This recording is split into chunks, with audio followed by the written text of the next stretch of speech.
Sebelum melanjutkan, jangan lupa subscribe dulu, terima kasih. Bab 67, kamu tidak lagi polos, Mukiki. Dasar anak nakal. Seng Xiao terkekeh dan menghentikan mobilnya di dekat villa. Tetaplah di rumah. Aku akan datang untuk mencari hatiku. Apa maksudmu? Kau telah mengambil hatiku. Jika aku tidak datang kepadamu, kepada siapa aku harus meminta? Kemudian, ia mencuri ciuman dari bibirnya. Mukiki tertawa kecil. Manis sekali. Dia mendorong pintu dan masuk ke dalam rumah. Meskipun dia merasa kasihan pada bibinya, dia tidak dapat menahan diri. Sekolah segera mengeluarkan pengumuman hari libur.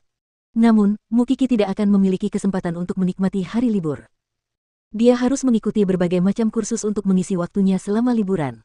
Dia ingin menjadi lebih kuat. Dia ingin unggul di semua bidang. Pada saat yang sama, di bawah pengaturan ayahnya, Mu Tangsue bertemu dengan banyak mitra bisnis. Dia juga mulai mengenal dan bergaul dengan para wanita. Tentu saja, beberapa bulan sebelum ujian masuk perguruan tinggi, Mu Tangsue sempat pingsan di rumah beberapa kali karena stres. Mamamu tidak tahan lagi melihat putrinya menderita. Ia pun menceritakan rencananya kepada Mu Tangsue. Aku tahu adikmu akan mendapat nilai bagus dalam ujian berdasarkan prestasinya akhir-akhir ini. Meskipun sangat berisiko, aku sudah menghubungi orang-orang yang terkait dengan ujian, sekarang tinggal memberi mereka uang. Pada hari ujian, hasil adikmu akan menjadi milikmu. Mu Tangsue tidak menunjukkan reaksi apapun setelah mendengar ini. Namun, demi mendapatkan kepercayaan ayahnya, dia akhirnya mengangguk. Ibu memang yang terbaik. Ngomong-ngomong, kamu masih harus bekerja keras untuk ujianmu. Kalau ujian pertukaranmu gagal, kamu masih bisa menggunakan hasilmu. Mengerti? Mu Tangsue sangat jelas tentang hal ini. Meskipun dia ingin menyerahkan kertas kosong agar Mukiki mendapat nilai 0 dalam ujian. Namun, itu tidak praktis karena apa yang ingin mereka lakukan akan terbongkar jika dia melakukan itu. Jadi, dia lebih suka memberikan hasil yang sebenarnya kepada Mukiki. Ayahmu mengajakmu mengunjungi teman-temannya. Sepertinya kepercayaannya padamu semakin meningkat. Kau harus bekerja keras dan belajar dari sekarang. Grupmu akan menjadi milikmu pada akhirnya. Ya, Ibu. Kita biarkan saja Mukiki menikmati hari-hari terakhirnya yang penuh kebahagiaan sampai hari pengumuman hasil. Dia pasti ingin melihat wajahnya yang menangis pada hari itu juga. Mukiki menghadiri berbagai macam kursus tanpa henti. Namun, akhir-akhir ini, dia memperhatikan bahwa bibinya menghabiskan banyak waktu untuk berdandan. Mukiki memperhatikan dengan saksama setiap gerakan Su Zipei. Akhirnya dia bertanya kepada bibinya sebelum makan malam, "Bibi, akhir-akhir ini kamu sedikit berubah." Su Zipei tercengang saat mendengarnya. "Apakah sejelas itu?" "Bibi, ada apa? Kamu bisa cerita padaku," kata Mukiki sambil memegang tangan Su Zipei. "Apakah kamu masih ingat wakil kepala sekolahmu?" tanya Su Zipei. "Sepertinya, dia juga tinggal di daerah ini. Aku bertemu dengannya beberapa kali saat aku pergi keluar untuk membeli bahan makanan." Jadi dia merayu kamu?" Mukiki bersemangat. "Aku tidak tahu apa yang dia suka dariku. Mungkin aku salah. Kau tahu, meskipun pamanmu diusir dari Jianchuan, aku masih istrinya. Dan kau membutuhkan aku. Bagaimana aku bisa memikirkan semua kekacauan ini sekarang?" Mukiki teringat akan wakil kepala sekolah mereka. Dia adalah pria yang menawan di usia 40-an. Dan dia cocok untuk bibinya. Sebenarnya, wakil kepala sekolah sudah memperhatikan Su Zipei ketika dia menghadiri pertemuan orang tua guru sebagai wali Mukiki. Ketika dia tahu bahwa Su Zipei tinggal di daerah yang sama dengannya, dia sangat gembira. Jadi, dia tidak bisa tidak mencari kesempatan untuk mengobrol dengan Su Zipei. Setelah berkali-kali, bagaimana mungkin Su Zipei tidak mengetahui niatnya?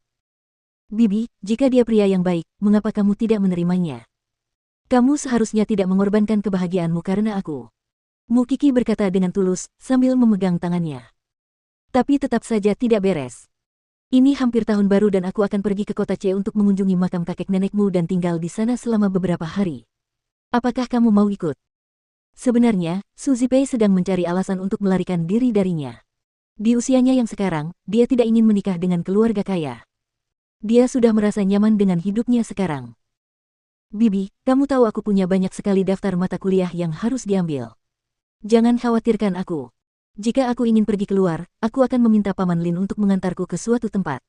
Mukiki menjawab. "Tidak, mengapa kamu tidak mengajak Paman Lin saja? Aku bisa tinggal di rumah selama beberapa hari itu." Su Zipei mengangguk. "Lebih baik begitu.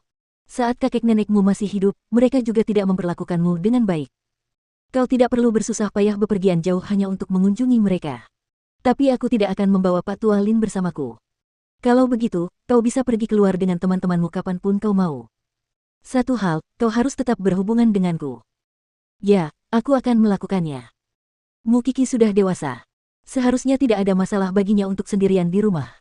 Selain itu, dia memiliki Paman Lin dan Seng Xiao di dekatnya. Su Zipei saat ini sedang terganggu oleh cinta yang bersemi. Jadi, dia terlalu terganggu untuk mengurus Mukiki. Yang dia inginkan sekarang adalah meninggalkan tempat ini selama beberapa hari untuk menenangkan dirinya. Jadi, dia segera mengemas barang bawaannya pada malam hari. Mukiki sedikit kesal saat melihat ini. Dia jarang berpisah dengan bibinya setelah tinggal bersama. Bibi, aku sangat berharap kamu bisa menemukan kebahagiaanmu. Su Zipei tersenyum dan menepuk kepala Mukiki. Aku akan kembali pada malam tahun baru. Baiklah. Setelah mengantar Su Zipei pergi, Mukiki menceritakan hal itu pada Seng Xiao. Karena Su Zipei tidak ada, Seng Xiao pergi ke villa untuk menemani Mukiki. Saat mereka sedang makan malam, dia memperhatikan kegelisahan Mukiki dan bertanya, ada apa? Wakil kepala sekolahku sedang merayu bibiku. Namun, bibiku merasa bahwa dia tidak cukup baik untuknya dan menolaknya. Mukiki menjelaskan, Xiao Xiao, kau kenal wakil kepala sekolah, kan? Kau ingin dia menjadi pamanmu. Aku hanya berpikir, setelah aku menikah, bibi akan kesepian. Mukiki merasa sedih saat mengatakan ini. Aku harap dia bisa menemukan kebahagiaannya. Dia masih muda. Menikah. Seng Xiao terkekeh. Dia mengangkat dagu Mukiki. Menurutmu, apakah kamu masih bisa menikah dengan orang lain?